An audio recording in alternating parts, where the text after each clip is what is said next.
사도행전 2장 33절부터 41절까지 함께 읽겠습니다. 하나님이 오른손으로 예수를 높이심에 그가 약속하신 성령을 아버지께 받아서 너희가 보고 듣는 이것을 부어주셨느니라. 다윗은 하늘에 올라가지 못하였으나 친히 말하여 이르되 주께서 내 주에게 말씀하시기를 내가 내 원수로 내 발등상이 되게 하기까지 너는 내 우편에 앉아있으라 하셨도다 하였으니 그런즉 이스라엘 온 집은 확실히 알지니 너희가 십자가에 못 박은 이 예수를 하나님이 주와 그리스도가 되게 하셨느니라 하니라. 그들이 이 말을 듣고 마음에 찔려 베드로와 다른 사도들에게 물어 이르되 형제들아 우리가 어찌할꼬 하거늘 베드로가 이르되 너희가 회개하여 각각 예수 그리스도의 이름으로 세례를 받고 죄 사함을 받으라. 그리하면 성령의 선물을 받으리니 이 약속은 너희와 너희 자녀와 모든 먼데 사람 곧 주 우리 하나님이 얼마든지 부르시는 자들에게 하신 것이라 하고 또 여러 말로 확증하며 권하여 이르되 너희가 이 패역한 세대에서 구원을 받으라 하니 그 말을 받은 사람들은 세례를 받음에 이날의 신도의 수가 3,000이나 더하더라. 지난주부터 사도행전 2장을 통해서 예수님의 부활, 그리고 그것이 부활의 의미가 뭐고 부활을 통해 일어난 결과에 대해서 계속 다루고 있습니다. 예수님께서 이 땅에 오셔서 우리를 대신하여 죽으신 그런 고난의 주, 고난의 종으로서의 역할은 부활하시고 난 이후부터는 더 이상 있지 않습니다. 그 고난의 종으로서 역사하셨던 그 사실, 결과가 우리에게 이제 미쳐서 예수 그리스도와 연합하게 하시는 그 은혜 가운데 우리가 들어가게 되죠. 예수님께서 부활하시고 난 이후에는 이제 부활하신 이후 그 순간부터 영원히 영광과 승리의 주로, 그리고 가장 존귀하고 가장 힘이나 지혜나 그 모든 것에 있어서 가장 높은 모든 것을 다스리시는 통치자의 권위와 너무너무 존귀한 지극히 높은 권세로서만 예수님께서는 지금도 역사하시고 나중에 다시 이 땅에 오실 때에도 그렇게 역사하실 것이고 영원히 그렇게 다스리실 겁니다. 그에 대해서 같이 다루면서 오늘도 역시 부활이 어떤 의미고 그 결과가 어떻게 우리에게 주어졌는지 부활은 그걸 다룰 텐데 부활은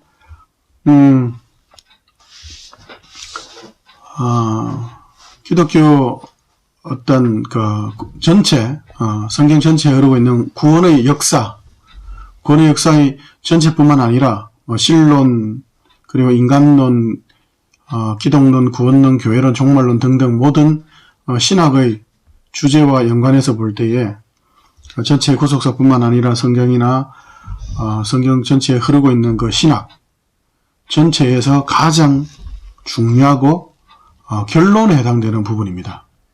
예수 그리스도의 부활이 왜 그렇게 중요한가? 그걸 오늘 계속 그 결과가 왜 그렇게 중요한가? 그걸 같이 살펴볼 텐데 먼저 일단은 우리 본문부터 좀 봅시다. 본문을 통해서 본문을 간단하게 한번 요약해 봅시다. 33절부터 보면 베드로의 설교가 계속 이어지고 있죠. 예수님의 부활하신 그 사건이 성령 강림을 통해서 외부로 드러나죠. 신기한 일이다. 우리가 각각 태어난 곳도 다르고 우리 국적도 다른데 우리가 하나님의 놀라운 이 복음의 소식을 지금 우리 각자가 똑똑히 듣고 있다. 이 무슨 일이냐 할 때에 베드로가 사도들과 함께 설명을 하죠. 이건 하나님께 약속하신 대로 성령 강림 사건인데 이것은 우연히 일어난 것이 아니고 하나님이 이미 약속하신 것인데 이 일이 왜 어떻게 일어나게 됐냐면 예수님께서 우리의 죄를 대신해서 벌받아 죽으신 그 100% 순종하여 하나님의 의를 이루신 결과로 예수께서 하나님 보좌 우편에 지금 계시기 때문에 그 결과로 지금 주어진 것이다. 그것은 다윗도 우리가 가장 존귀하고 신뢰할 만한 왕이요 선지자였던 다윗의 입을 통해서도 우리는 알 수 있다라고 베드로가 다윗의 시편을 통해서도 증거하죠. 그래서 오늘도 역시 앞에 있는 32절까지의 내용에 대해서 다시 또 한 번 더 이야기하죠. 33절에 너희들은 죽였지만 하나님께서 예수님을 높이셔서 보좌에 앉히시고 부활시키셔서 앉히시고 그 부활의 결과로 예수님이 높이 들리심 받았죠. 하나님 보좌 앞에 앉으시고 너희들은 죽였지만 그러나 어떻게 됐다고요? 하나님이 높이셔가지고 가장 높게 되시고 그리고 성령을 지금 우리가 받았다. 그래서 성령을 받았기 때문에 그 성령을 통해서 그 성령 하나님이 우리에게 주신 은사를 통해서 우리가 지금 이렇게 방언을 통해 너희들에게 설교하고 복음을 전하고 있는 것이다. 그리고 다윗도 이에 대해서 주님의 그 존귀함과 나사렛 예수 너희가 비천하게 여기고 너희가 무시했을 뿐만 아니라 십자가에 죽인 그 예수님을 다윗도 주인으로 그렇게 증거하고 있다. 그리고 36절의 전체 베드로 설교의 결론이죠. 그런즉 이스라엘 온 집안 확실히 알지니 너희가 십자가에 죽인 이 예수를 너희가 십자가에 못 박아 죽인 이 예수를 하나님은 주와 그리스도가 되게 하셨다. 그때 37절에 뭐라고 이야기하죠? 형제 우리가 어찌할꼬?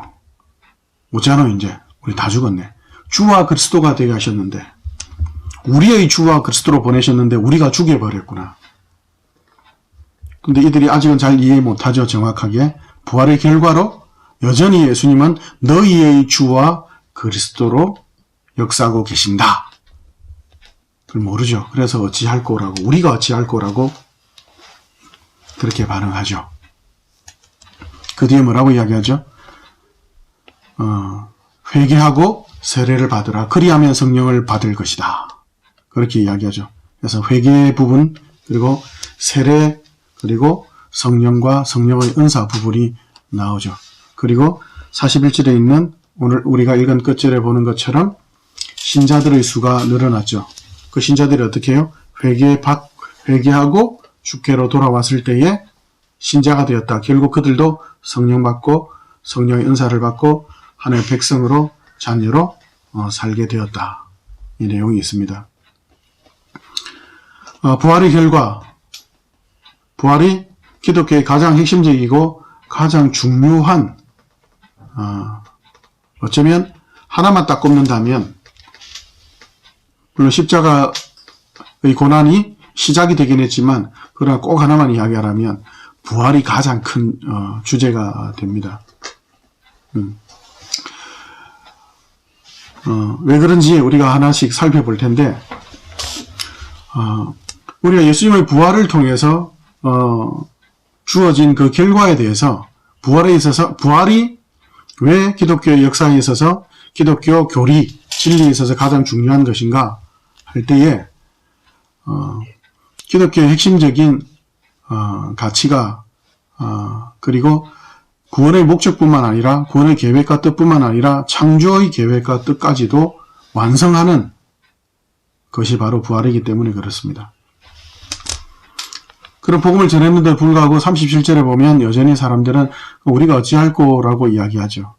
지금 이 37절의 이스라엘 백성들이 이 복음을 듣고 반응하는 이 반응이 사실은 그 앞에서 예수님께서 이 땅에 계실 때도 이스라엘 모습에 여전히 있었습니다. 그걸 우리가 조금 같이 살펴보면서 이 사람들의 반응, 그것이 또한 교회와 지금 이 땅에서 살아가는 성도들의 삶에서 어떤 것을 배워야 되고 그리고 우리가 어떻게 살아가야 되는지 좀 연결해서 같이 살펴보겠습니다.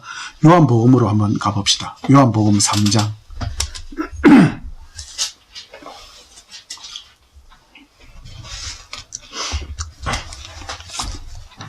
요한복음 3장 3절부터 10절까지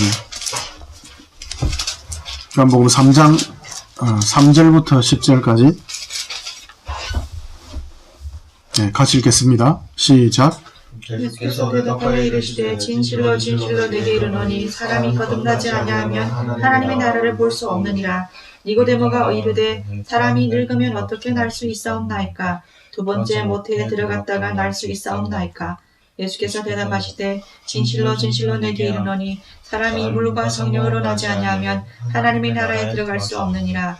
육으로 난 것은 육이요 영으로 난 것은 영이니 내가 내게 거듭나야 하겠다 하는 말을 놀랍게 여기지 말라. 바람이 임의로 불매 내가 그 소리는 들어도 어디서 와서 어디로 가는지 알지 못하나니 성령으로 난 사람도 다 그러하니라. 니고데모가 대답하여 이르되 어찌 그러한 일이 있을 수 있나이까. 예수께서 그에게 대답하여 이르시되 너는 이스라엘의 선생으로서 이러한 것들을 알지 못하느냐.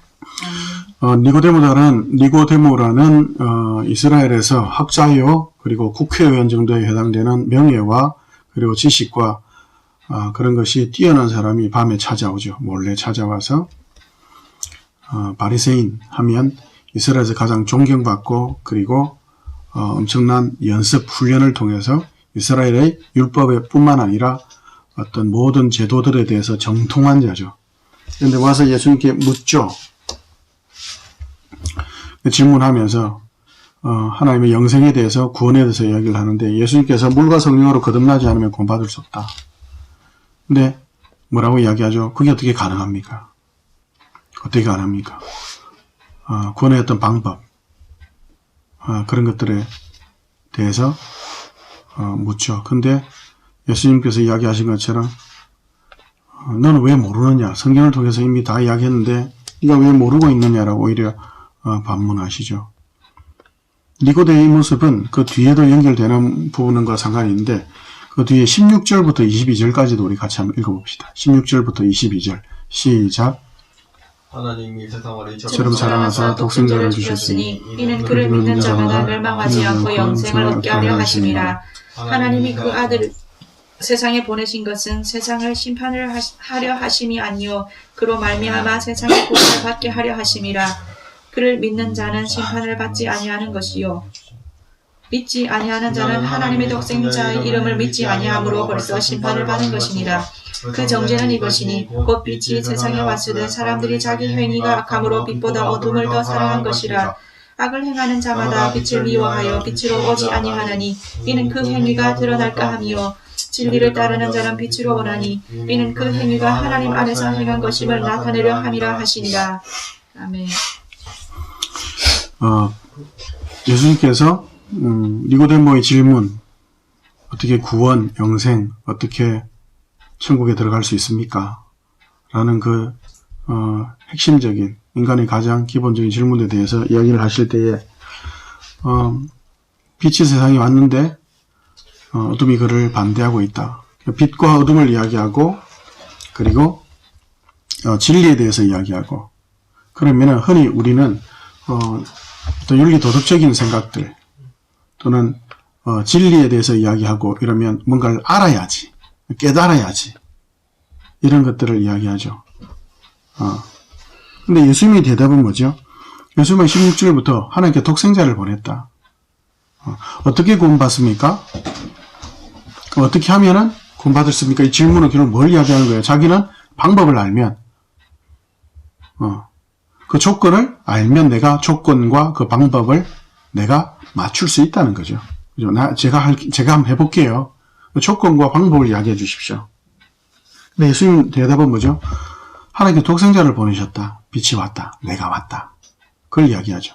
한 장을 넘겨볼까요? 이스라엘에서 가장 존귀한 자인 니고데모와 반대로 이스라엘에서 가장 비천한 사람 그 사람이 4장에 나오는데요. 우리가 알고 있는 것처럼 4장에는 누가 나오죠? 사마리아의 수가성 여인이 나오죠. 어떤 여인이죠?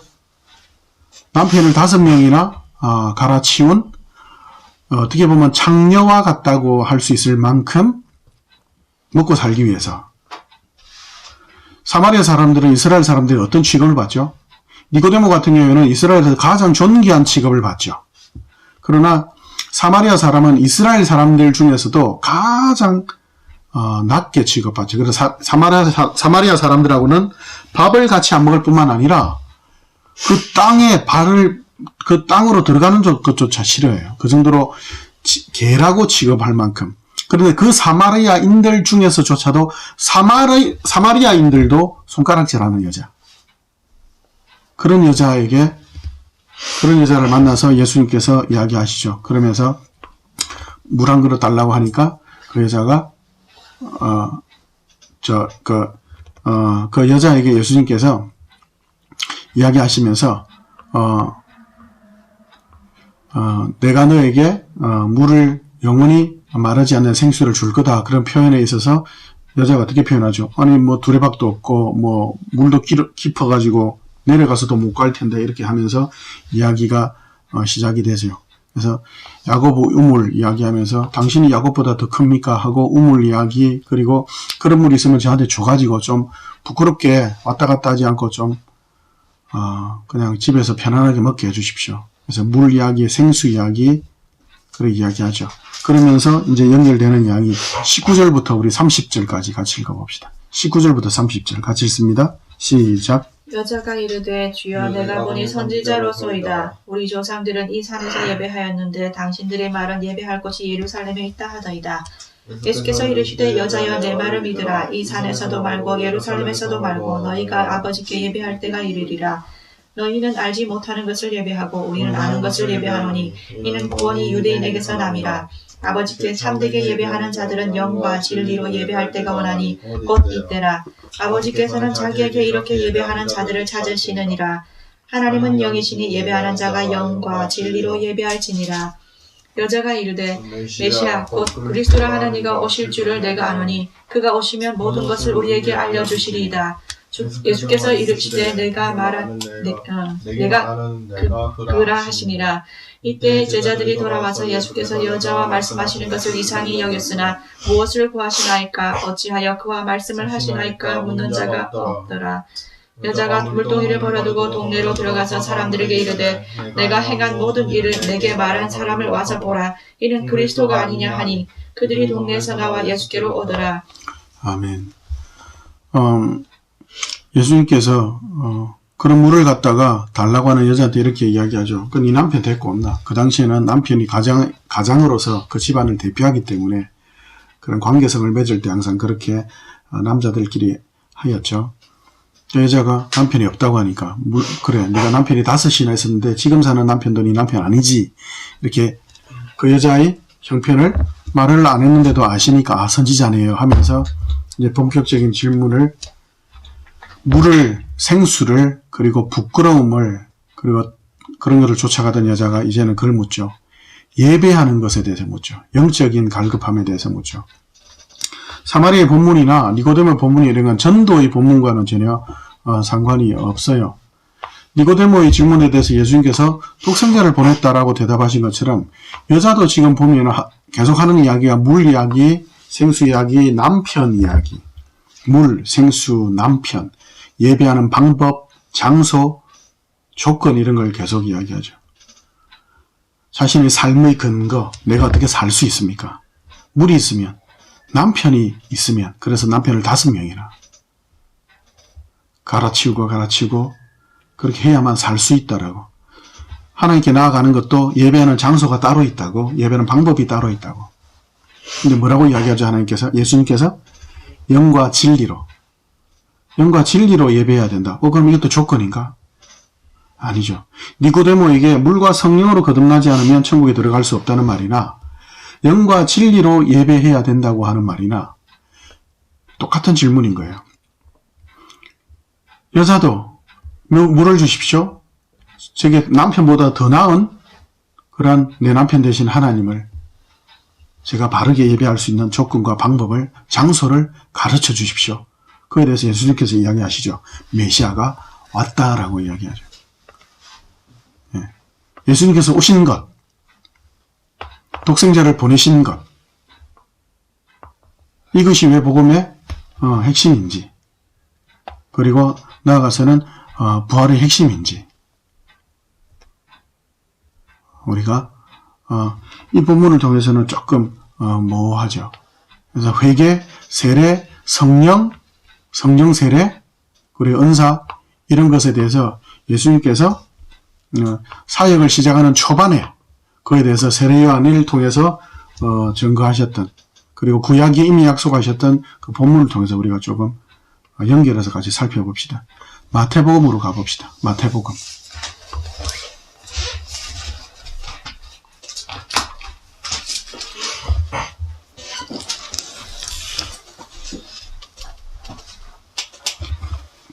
마태복음 3장입니다.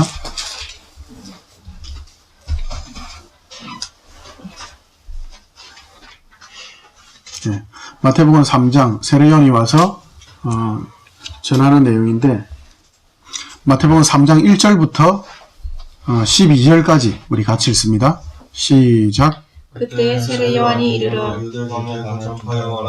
회개하라 천국이 가까이 왔느니라 하였으니 그는 선지자 이사야를 통하여 말씀하신 자라 이르시되 광야에 외치는 자의 소리가 있어 이르되 너희는 주의 길을 그가 오실 길을 곱게 하라 하였느니라. 이 요한은 낙타털 옷을 입고 허리에 가죽띠를 띠고 음식은 메뚜기와 석청이었더라. 이때 예루살렘과 온 유대와 요단강 사방에서 다 그에게 나와 자기들의 죄를 자복하고 요단강에서 그에게 세례를 받더니 요한이 많은 바리새인들과 사두개인들이 세례 베푸는 대로 오는 것을 보고 이르되 독사의 자식들아 누가 너희를 가르쳐 임박한 진노를 피하라 하더냐. 그러함으로 믿음에 합당한 열매를 맺고 속으로 아브라함이 우리 조상이라고 생각하지 말라. 내가 너희에게 이르노니 하나님이 능히 이 돌을 아브라함의 자손이 되게 하시리라. 이미 도끼가 나무 뿌리에 놓였으니 좋은 열매를 맺지 아니하는 나무마다 찍혀 불에 던져지리라. 나는 너희를 회개하기 위하여 물로 세례를 베풀거니와 내 뒤에 오시는 이는 나보다 능력이 많으시니 나는 그의 신을 들기도 감당하지 못하겠노라. 그는 성령과 불로 너희에게 세례를 베푸실 것이요 손에 키를 들고 자기의 가장마당을 정하게 하사 알곡은 무와 곡간을 드리고 죽정이는 꺼지지 않는 불에 태우시리라. 아멘. 네, 세례요한의 광야에서 선지자 역할을 하는 내용인데 3절과 거기에 보면 회개하라 천국이 가까이 왔기 때문에 회개해야 된다. 회개 안 하면 애들 큰일 나. 이런 내용으로 들리죠. 그리고 3절에 보면 주의 길을 어떻게 해요? 예비하라. 3절 다시 한번 읽어볼까요? 3절 시작. 그는 선지자 이사야를 통하여 말씀하신 자라. 일러스되 광야에 외치는 자의 소리가 있어 이르되 너희는 주의 길을 준비하라. 그가 오실 길을 곧게 하라 하였느니라. 주의 길을 준비하고 곧게 하라. 그러면 이게 구원받는 조건, 방법인 것처럼 그렇게 보이죠. 그리고 그 뒤에 연결되는 부분에 쭉 보면 회개에 합당한 열매를 맺어라. 열매를 맺어라. 안 그러면 너희들 12절에 있는 것처럼 심판받을 것이다. 그렇게 어떤 회개나 그리고 그 뒤에 나오는 열매 이런 것이 없으면 천국에 갈 수 없다는 조건처럼 보이죠. 그리고 길을 준비하지 않으면 안 된다. 길을 곧게 하지 않으면 안 된다. 이런 어떤 우리 편에서 너희들이 구원을 받으려면 꼭 뭔가 해야 될 것이 있다라는 이야기를 하죠. 이 내용을 인용한 것이 어디라고요? 이사야서라고 이야기하죠. 이사야서로 한번 가볼게요. 40장으로 한번 가봅시다. 이사야서 40장. 사람들은 끊임없이 구원에 대해서 조건과 방법을 묻고 있죠. 니고데모처럼 사마리아의 수가성 여인처럼. 그래서 마태복음 3장의 이 복음조차도 회개하라, 준비해라, 길을 준비해라, 그리고 열매를 맺어라, 회개에 합당한 열매를 맺어라, 세례받아라, 성령을 받고 세례받는다는 것조차 어떤 구원의 조건이나 방법으로 오해들을 많이 하죠. 이사야서에 가보면 이게 어떤 내용과 연관이 되어 있는지 봅시다. 40장 1절부터 우리가 40장 1절부터 11절까지 우리 같이 읽을게요. 시작. 너희의 하나님이 이르시되 너희는 위로하라. 내 백성을 위로하라. 너희는 예루살렘의 마음에 닿도록 말하며 그것에게 외치라. 그 노역의 때가 끝났고 그 죄악이 사함을 받았느니라. 그의 모든 죄로 말미암아 여호와의 손에서 법을 빼나 받았느니라 할지니라 하시니라. 외치는 자의 소리여 이르되 너희는 광야에서 여호와의 길을 예비하라. 사막에서 우리 하나님의 대로를 평탄하게 하라. 골짜기마다 도두어지며 산마다 언덕마다 낮아지며 고르지 아니한 곳이 평탄하게 되며 험한 곳이 평지가 될 것이요 여호와의 영광이 나타나고 모든 육체가 그것을 함께 보리라. 이는 여호와의 입이 말씀하셨느니라. 말하는 자의 소리여 이르되 외치라. 대답하되 내가 무엇이라 외치리까 하니 이르되 모든 육체는 풀이요 그의 모든 아름다움은 들의 꽃과 같으니 풀은 마르고 꽃이 시름은 여호와의 기운이 그 위에 붐이라. 이 백성은 실로 풀이노라. 풀은 마르고 꽃은 시드나 우리 하나님의 말씀은 영원히 서리라 하라. 아름다운 소식을 시온에 전하는 자여 너는 높은 산에 오르라. 아름다운 소식을 예루살렘에 전하는 자여 너는 힘써 소리를 높이라. 두려워하지 말고 소리를 높여 유다의 성읍들에게 이르기를 너희의 하나님을 보라 하라. 보라 주 여호와께서 장차 강한 자로 임하실 것이요 친히 그의 팔로 다스리실 것이라. 보라 상급이 그에게 있고 보응이 그의 앞에 있으며 그는 목자같이 양떼를 먹이시며 어린 양을 그 팔로 모아 품에 안으시며 젖먹이는 암컷들을 온순히 인도하시리로다. 아멘. 40장 이사야 40장 내용은 뭐냐면 이사야를 크게 나누면 두 부분으로 나눌 수 있어요.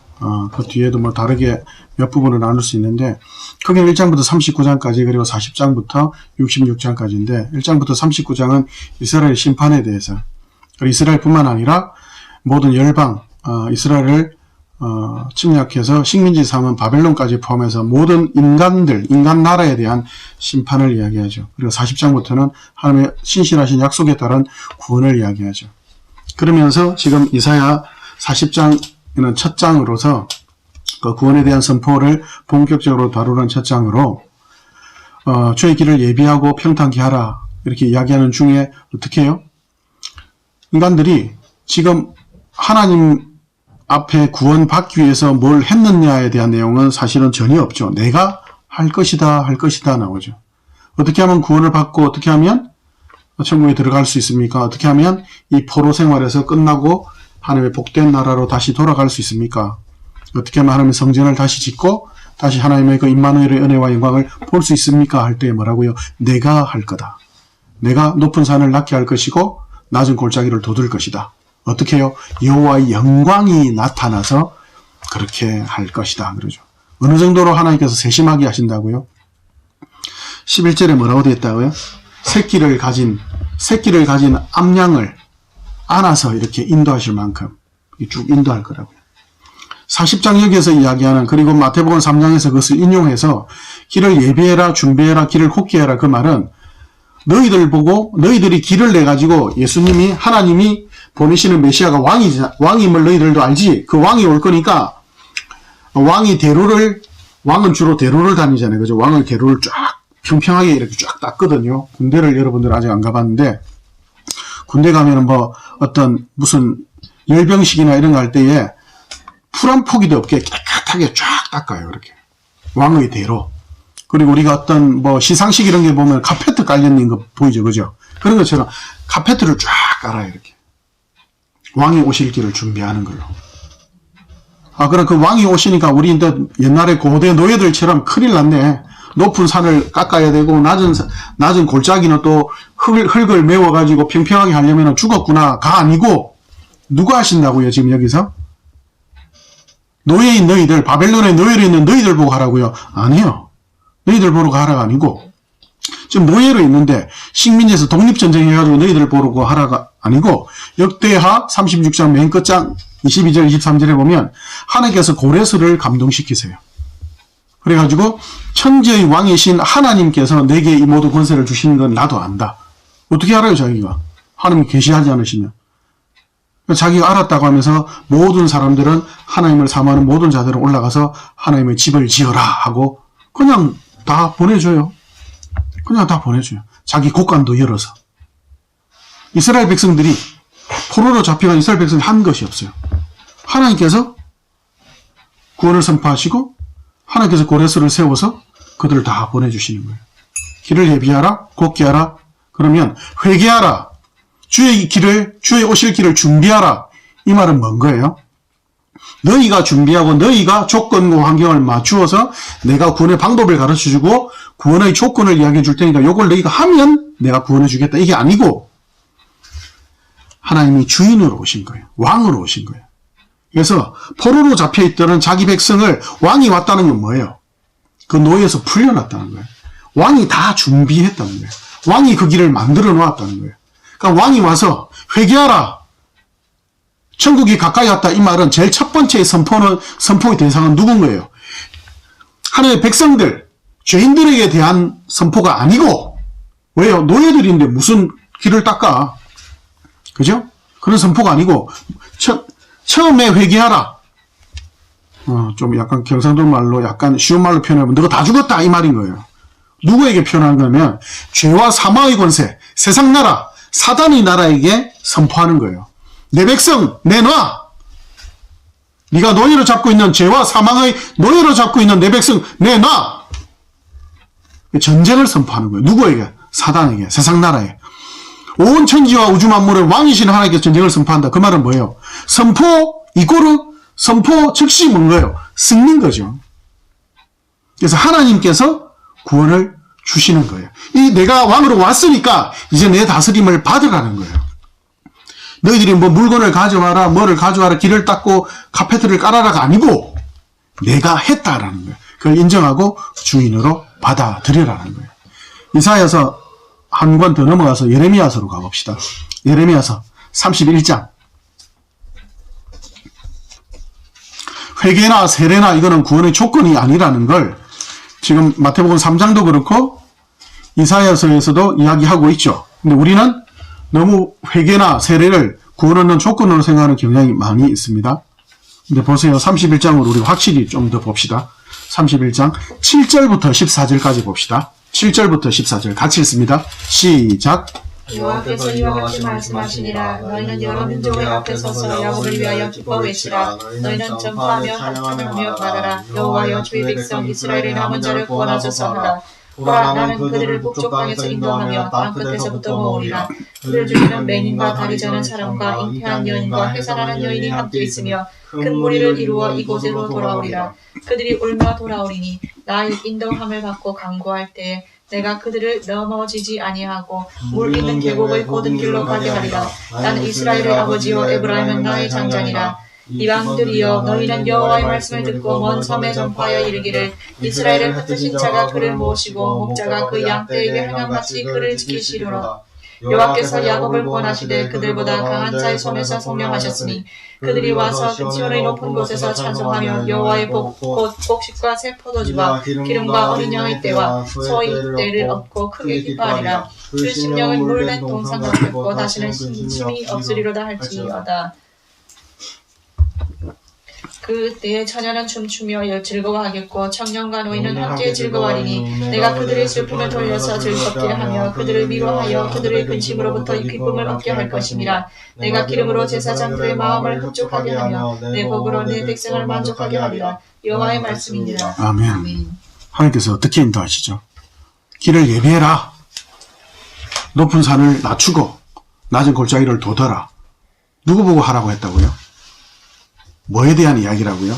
이거는 노예들이나 사람들에게 네가 구원의 조건을 완성하면 내가 구원하겠다가 아니고 그 길을 갖다가 그 길을 내가 만들 텐데 그 길에 누가 온다고요? 약한 자들, 맹인, 저 같은 시각 1급 장애인, 다리 저는 사람, 다리 하나 부러진 사람, 그리고 배부른 여자, 왜 배불러요? 젖먹이, 배를 임신한 여자가 임신한 여자한테 높은 산을 건너서 예루살렘으로 돌아오라고요? 맹인인 저 같은 사람한테 네가 지팡이 짚고 그 고대사이에 지팡이 짚고 그 몇천 킬로를 오라고요? 아니죠. 어떻게 해요? 하나님께서 하시겠다. 뭐라고 이야기해요? 곧은 길을 내가 낼 것이다 라고. 어떤 곧은 길? 오아시스가 쫙 있는, 처음부터 오아시스가 드문드문 있는 게 아니라 물이 넉넉한 오아시스가 있는 곧은 길로, 편편한 길로 너희들을 인도하시겠다고요. 그리고 아무것도 잘한 것이 없는, 죄밖에 짓지 않은, 죄 지어져 가지고 매 맞고 포로로 잡혀갔잖아요. 그죠? 그런데 어떤 대가를 치른 게 아니에요. 근데 하나님께서 뭐예요? 그 은혜로, 그 포로의 기간이 끝났으니까 내가 이제 너희들을 깨끗하게 했다라고 선언하시고, 그들이 한 게 없어요. 선언하시고 인도하시는 거예요. 맹인들을, 다리 저는 사람들, 임신부를 갖다 인도하시는 거예요. 그리고 그 땅에 데려오시고 어떻게 하신다고요? 부유하게 하시고 풍성하게 하세요. 어떻게? 젊은 여자는 춤추고 노래하고 노인들도 즐겁게 얼굴에 기름이 쫙쫙 흐르고 제사장들도 모든 백성들이 그 나라에서 가장 존귀한 자나 아니면 그냥 일반 시민이나 모두가 부유롭게 살게 할 것이다. 누가 해요? 내가 할 것이다. 그리고 15, 16절을 한번 읽어볼게요. 더 기가 찬 내용이 나와요. 15, 16절을 같이 읽습니다. 시작. 여호와께서 이와 같이 말씀하시니라. 라마에서 슬퍼하며 통곡하는 소리가 들리니 라헬이 그 자식 때문에 애곡하는 것이라. 그가 자식이 없어져서 위로받기를 거절하는도다. 여호와께서 이와 같이 말씀하시니라. 내 울음소리와 내 눈물을 멈추어라. 내 일에 삭슬 박슬 것인지 그들이 그의 궤적을 향해서 돌아오리라. 여호와의 말씀이니라. 자, 보세요. 이스라엘이 범죄해가지고 하나님을 믿고 순종하고 가면 그들이 짓지 않은 집, 그들이 건설하고 그들이 막 돌보지 않은 포도원을 하나님께 다 주셨잖아요. 그죠? 여리고 사건 우리가 알잖아요. 여리고를 무너뜨리셨잖아요. 그죠? 그래서 그냥 짓지도 않은 집에서 살게 하시고 자기들 심지 않은 나무를 먹게 하시고 이렇게 엄청나게 완전 에덴 동산과 같은 그런 엄청난 부유함을 주셨잖아요. 근데 끊임없이 부인하고 하나님을 거역하죠. 그럼 하나님 또 매를 때려가지고 또 돌아오게 하시고. 근데 그게 너무너무 쌓여서 완전히 왕부터 해서 모든 인간들이 다 범죄한 그런 나라. 그래가지고 매를 들어서 때렸단 말이에요. 그러니까 어떻게 되는 거예요? 포로로 잡혀가고, 그죠? 전쟁 나가 죽기도 하죠. 그래서 엄마들이 울죠. 그죠? 왜 우는 거예요? 자기들 죄 때문에. 자기들 잘못 때문에. 왜 감옥 간 거예요? 누구 대신해서? 아니, 자기 잘못 때문에. 근데 하나님께서 16절에 뭐라고 하는지 아세요? 이제 그만 울어라. 그만하라고 왜라고 이야기하셨는지 아세요? 지금 벌 받고 있는 중이야. 벌 받고 있는데 하나님께서 뭐라고 이야기하냐면 내가 삭슬 주겠다 그래요. 삭슬 뭐예요? 뭔가 일을 하고 8시간 일을 하고 아니면 1시간이라도 일을 하고 난 뒤에 뭐 알바를 해가지고 이렇게 보수를 주는 게 삭시라고 하잖아요. 그죠? 근데 지금 16절에 하나님께서 삭을 주겠다는 게 뭐예요? 왜 울지 마라? 왜 울고 있어요? 지금 벌 받아서 죄를 지어서 못된 짓 해서 하나님을 반역하고 거부한 인간들, 그래서 죄 지어서 지금 울고 있는데 그 울고 있는 일이, 고통하고 있는 일이, 후회하고 한탄하는 그 일을 하나님이 뭐 한다고 이야기하는 거예요? 수고 많았다라고 이야기하는 거예요. 수고했다라고 지금 월급 주시는 거예요. 이 말이 안 되죠. 길을 예비하라, 회개하라. 이 말은 너희들이 조건과 환경을 갖추면 구원해 주겠다가 아니라 왕이 왔다, 내가 왔다, 내가 한다, 내가 했다, 내가 할 거야 라는 거예요. 그럼 뭐예요? 우리 어릴 때 여러분들 그 놀이 안 했는데 요요 붙어라. 옛날에 어떤 애들이 이렇게 좀 부잣집 애들이 먹을 거 이렇게 맛있는 거 사오면 요요 붙어라. 그러면은 나도 이러면은 막 과자도 나눠주고 우리 같이 먹자 이렇게 맛있는 거. 그 왕이 왔으니까 어때요? 그 왕의 모든 권세와 영광과 승리를 같이 누리자라는 거예요. 같이 누리자는 거예요. 그 부유함, 그 영광을 누구에게 준다고요? 치질이도 말 안 듣고 끊임없이 하나님께 불순종한 이스라엘 백성들에게 남녀노소 상관없이 장애가 중하든 귀하든 천하든 상관없이 다 주신다는 거예요. 어떻게 해요? 이유는 뭐예요? 왕이 왔으니까요. 다른 이유가 없어요. 너희가 뭐 했으니까 아니고 왕이 왔으니까. 이걸 하나님께서 어느 정도로 하나님께서 신실하게 지키겠다고 하나님께서 약속하는지 아세요? 감당 못할 정도로 이야기하세요. 그 두 장을 넘겨보세요. 33장. 하나님께서 이 약속을 반드시 지키겠다고. 우리 경상도 뭐 어른들 하는 표현으로 내가 이거 안 지키면 손에 장을 지진다. 이 표현보다 하나님은 고상하셔서 그런지 정말 멋있는 문학적인 표현을 하시는데 33장 19절부터 22절까지 우리 같이 읽을게요. 19절부터 22절 같이 읽습니다. 시작. 여호와의 말씀이 예레미야에게니만이라. 이르시되 여호와께서 이와 같이 말씀하시니라. 너희가 능히 낮에 대한 나의 언약과 밤에 대한 나의 언약을 깨뜨려 주야로 그때를 잃게 할 수 있을진데 내 종 다윗에게 세운 나의 언약도 깨뜨려 그에게 그의 자리에 앉아 다스릴 아들이 없게 할 수 있겠으며 내가 나를 섬기는 레위인 제사장에게 세운 언약도 할 수 있으리라. 하늘의 만성은 셀 수 없으며 바다의 모래는 측량할 수 없나니 내가 그와 같이 내 종 다윗의 자손과 나를 섬기는 레위인을 번성하게 하리라 하시니라. 아멘. 낮에 대한 하나님께서 뭐라고 이야기하세요? 내가 너희들을 구원 안 할 거야. 근데 어떤 경우에 안 할 거냐면 그 앞에는 물론 구원의 역사를 쭉 이야기하시죠. 내가 구원할 거야. 반드시 구원할 거야. 근데 어느 정도냐면 여호와가 말하노라 하면서 이야기하신 낮에 대한 내 약속, 밤에 대한 내 약속을 너희가 파할 수 있으면 인간이 너희들이 낮과 밤을 바꿀 수 있냐? 낮을 바꿀 수 있어? 밤을 바꿀 수 있어? 해가 안 뜨게 할 수 있어? 달이 안 뜨게 할 수 있어? 너희가 그렇게 하면, 그렇게 할 수 있으면 내가 너희들 구원 안 할게. 그 이야기를 하는 거예요. 다윗에게 한 약속, 구원의 약속. 제사장들에게 준 율법을 통한 약속, 너희들이 낮과 밤을 마음대로 바꿀 수 있으면 내가 너희들 구원 안 할게 하는 거예요. 하나님의 열심, 그 하나님의 은혜, 그 하나님의 그 뜨거운 마음이 느껴지세요? 너희들이 길을 준비해라 이게 아니라 하나님께서 카페트를 쫙 깔고 이 길 같이 걸어가자 하는 거예요. 회개하라, 세례받으라, 열매 맺으라, 물과 성령으로 세례받고 하나님의 백성으로 살아라. 이 모든 것이 뭐라고요? 구원받은 조건이 아닌 거예요. 구원받게 하는 조건이 아니고 구원을 유지하는 조건도 아닌 거예요. 뭐라고요? 니고데모와 사마리아 여인의 질문에 대해서, 이스라엘의 그 고통의 질문에 대해서 왜 하나님 이렇습니까? 우리 언제까지 이래야 됩니까? 어떻게 하면 이걸 해결할 수 있습니까? 언제 됩니까? 라는 그 질문 앞에 하나님 뭐라고 하셨죠? 메시아가 왔다! 하나님이 있다! 내가 왔다라고 이야기하는 거죠. 세상이 저주와 심판 아래에 살고 있죠. 하나님께 불순종했기 때문에. 그 심판과 저주의 명확한 그 증거가 뭐예요? 세상 사람은 지금 어떻게 살고 있죠? 그리고 우리도 우리 인생들을 돌아볼 때 세상이 저주와 심판 아래에 있다는 가장 큰 증거가 뭐예요?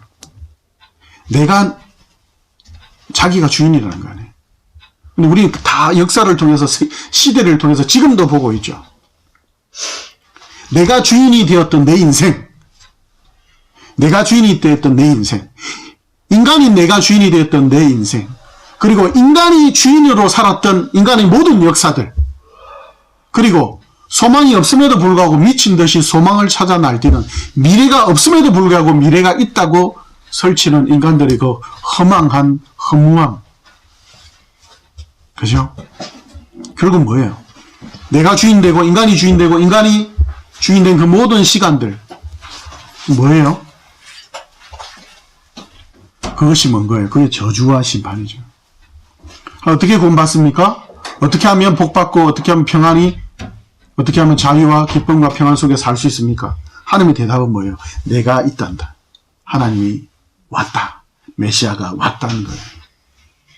우리가 어떻게 해야 합니까? 우리가 어찌할꼬? 라는 그 질문 앞에 너희가 어찌하는 거 아니야.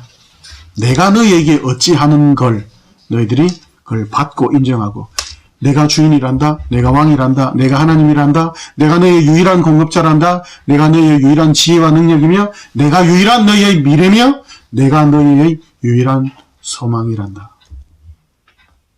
어찌할까요? 뭘 할까요? 우리는 자꾸 방법과 그런 조건을 묻죠. 근데 하나님 뭐라고요? 내가 너희 아버지란다, 내가 너희 하나님이란다, 내가 너희 창조주란다. 창조의 목적도 그런 것처럼 구원의 목적도 뭐라고요? 임마누엘이죠. 구원의 방법도, 구원의 부유와 풍요도 뭐예요? 하나님과의 관계가 회복되는 거예요. 하나님은 주인이 되시고 우리는 그의 종이 되고, 하나님이 우리의 아버지가 되시고 우리는 그의 자녀가 되는 이 은혜. 우리가 이 일을 위해서 한 게 아무것도 없죠. 돌 하나 나른 거 없죠. 하나님께서 카페트를 쫙 깔아놓으시고 같이 가자라고 하시죠. 우리가 어떻게 살아야 할까요? 우리도 계속 어떻게 잘 살아야 됩니까? 어떻게 하면 잘 삽니까? 어떻게 하면? 성도답게 살아라, 교회답게 살아라, 이 말은 교회답게 성도답게 살면 어떤 조건으로, 구원으로, 평안으로, 복음으로 막 그걸 조건으로 대가로 주겠다는 것이 아니고, 그것이 너무나 상식이고 너무 당연하니까요. 하면 자녀라면, 예수님 내 메시아 맞냐, 주인 맞냐, 그러면 주인으로, 하나님이 창조주 맞냐, 그러면 그 말씀, 그 공급 따라 살아라. 이렇게 하는 거죠. 하나님 우리가 원하시는 거 다른 거 없어요. 로마서를 한번 가볼까요? 로마서 5장.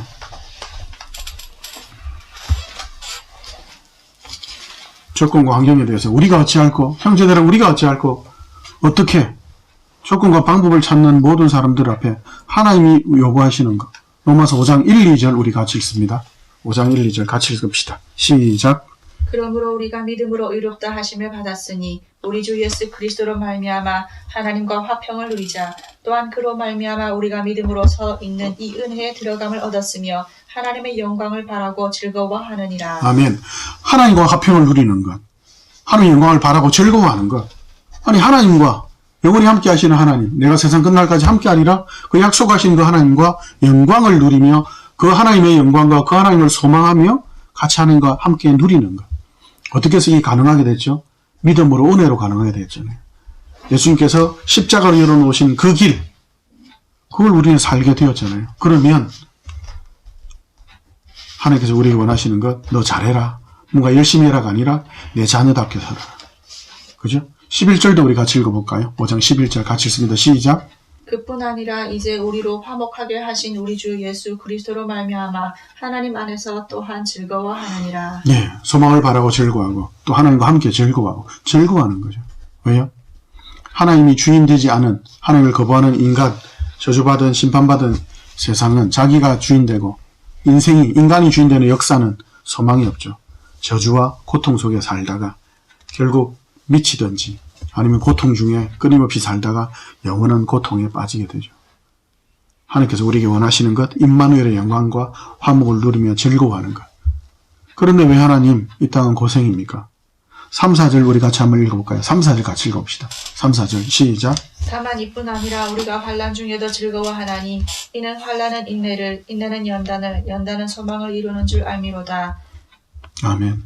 아멘. 하나님 그러면 즐거워해야 되면은 뭐 좀 좋은 거 부자 되게 해주시고 건강도 주시고 저같이 시각장애인 눈도 좀 띄워주시고 했으면 좋겠는데 근데 하나님 뭐라고 하시죠? 다만 이뿐 아니라 그 즐거움, 그 하나님과 임마누엘의 그 화목을 누리고 소망을 영광을 바라보며 즐거워하는 것뿐만 아니라 어디에서도 즐거워할 수 있다고요? 환난 가운데서도 즐거워할 수 있다고요. 왜요? 하나님이 함께 계시니까 그 어떤 지옥 같은 인생이라도 더 이상 이제 고통이 아닌 거예요. 어떤 골짜기라도 어떤 높은 산이라도 이제는 하나님이 함께 계시기 때문에 늘 카페트가 깔린 길과 똑같다는 거예요. 하나님 어떻게 가능합니까? 괜찮다. 네가 잘해야 되고 네가 멋있게 해내야 되는 게 아니라 나와 함께 있는 것, 나와 같이 있는 이것이 가장 최고의 가치고 네가 가장 잘한 거란다. 계속 내가 박수치고 있잖아. 너 잘하고 있는 거야. 나와 함께 있는 것, 내 백성으로 사는 것, 내 기준과 질서를 따라 사는 것. 왜 하나님 환난이 있습니까? 왜 고통이 있습니까? 왜냐하면 아직 이 땅이잖아. 나를 인정하지 않는. 너희들만이 살아있잖아. 너희들만이 살아있기 때문에 세상의 파도를 가르며 지나갈 수 있잖아. 세상은 죽은 시체들이기 때문에 세상의 흐름, 대세에 따라서 떠내려가는 거야. 흘러가는 게 아니야. 그들은 떠내려가는 거야. 너희들만이 헤엄치며 살아갈 수 있는 거야. 어떻게 해요? 세상의 살아가는 조건과 방법은 뭐죠? 힘과 능력, 폭력과 욕심, 그걸 이루는 것. 그러나 예수님은, 우리 주인 되신 예수님은 십자가의 사랑과 섬김으로, 그러면 주인과 너의 왕이 걸어간 그 방법, 그 길, 그러나 그 방법과 그 길도 어떻게 해요? 하나님이 허락하신 방법이란다. 6절부터 8절까지 한번 읽어볼까요? 6절부터 8절 같이 씁니다. 시작. 우리가 아직 연약할 때의 기약대로 그리스도께서 경건하지 않은 자를 위하여 죽으셨도다.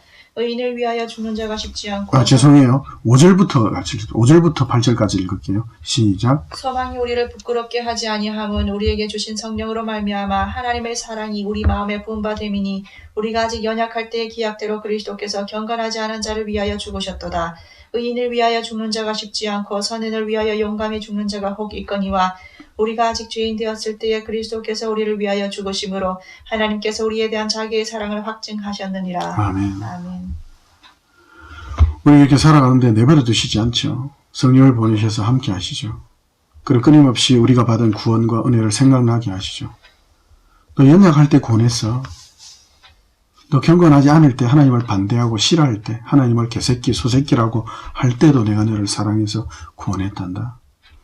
죄인이었을 때, 원수였을 때 구원했단다. 그러면 이 믿음의 길, 이 의의 길, 이 영광과 승리의 길, 내가 성령을 너희에게 보내줬잖아. 이것보다 더 확실한 보증이 있느냐?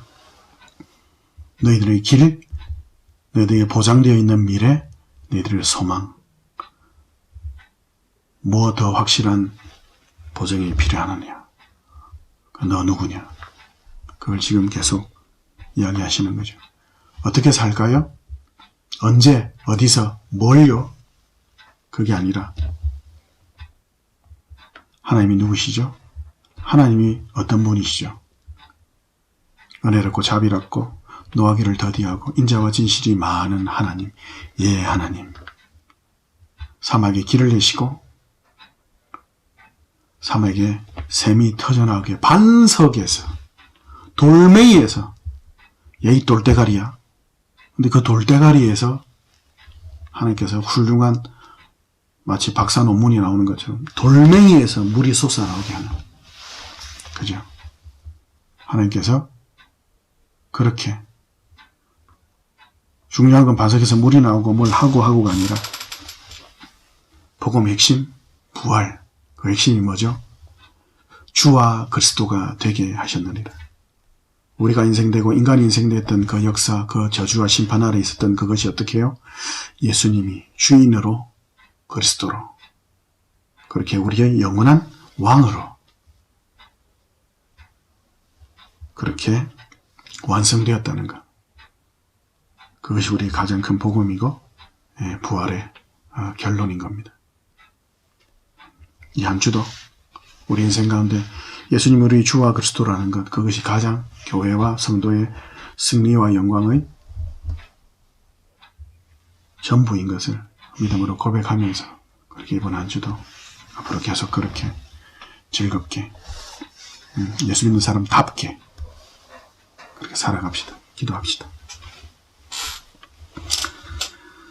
하나님, 세상은 그리고 가끔은 저희들도 세상의 기준과 질서에 속아 뭔가를 뭘 할 건가, 뭐가 있는가, 어떻게, 언제 인간들의 주인으로 살았던 그 기준과 질서를 따라 조건과 방법을 찾아 헤매고 마치 그걸 알면 또 할 수 있는 것처럼 구원의 방법을 제시하면 구원을 자기가 이룰 수 있는 것처럼 헛되게 인간의 욕심을 따라 그리고 인간의 기준과 질서로 사람을 교회를 판단하기도 하고 자신의 인생까지도 여전히 자신이 주인인 것처럼 세상의 주인이 여전히 세상과 사단인 것처럼 세상에도 마치 소망이 있는 것처럼 그렇게 속이는 세상 앞에 오직 우리 주 예수, 다른 어떤 것이 아닌 예수님이 주인이라는 것, 예수님이 그리스도라는 것, 예수님이 부활하셔서 주와 그리스도가 되셨다는 이것, 그것이 가장 큰 복이며 기쁨이며 가장 큰 승리와 영광의 보증이며 보장이며 가장 든든한 평안의 반석인 것을 믿음으로 고백하며 계속 영광스럽게 주의 길, 주께서 열어놓으신 생명과 진리와 의와 성령의 길, 생명의 성령의 이 카페트를 잘 걸어가도록 주여 인도하여 주시옵소서. 우리 마음의 모든 묵은 죄들을 기경하여 버리게 하시고 하나님 기뻐하시는 거룩과 의와 진리의 삶을, 성도의 마땅한 상식적인 삶을 힘있게 당당하게 즐거이 걸어가게 하여 주시옵소서. 늘 임마누엘과 함께 하시겠다는 그 약속 믿고 나아가오니 주여 역사하여 주시고 날마다 기뻐하시는 열매로 많은 이들을 주께로 인도하는 우리의 인생으로 마지막 날 주 앞에 서는 그날 착하고 충성된 종아라는 그 한마디, 그 칭찬 듣게 하여 주옵소서.